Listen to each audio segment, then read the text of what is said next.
তাহলে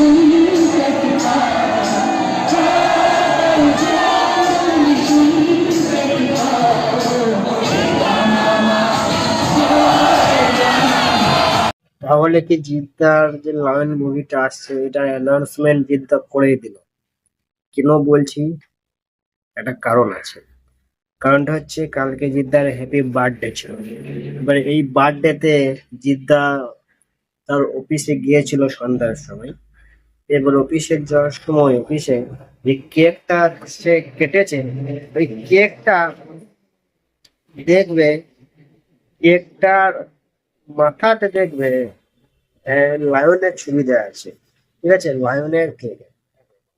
মানে এখানে ইনডাইরেক্টলি, ডাইরেক্টলি না হলেও ইনডাইরেক্টলিও তিনি বুঝিয়ে দিচ্ছেন যে লায়ন মুভিটা আসছে, এবং অ্যানাউন্সমেন্ট তিনি করেই দিল এই লায়ন মুভিটা।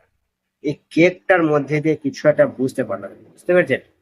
মানে মেন বিষয় হচ্ছে এটাই, এটা যখন আসবে, এই মুভিটা এলে আমরা সবাই দেখবো। তার কারণ জিদ্দা কি লেভেলের সুপারস্টার বা মেগাস্টার আমরা সবাই জানি।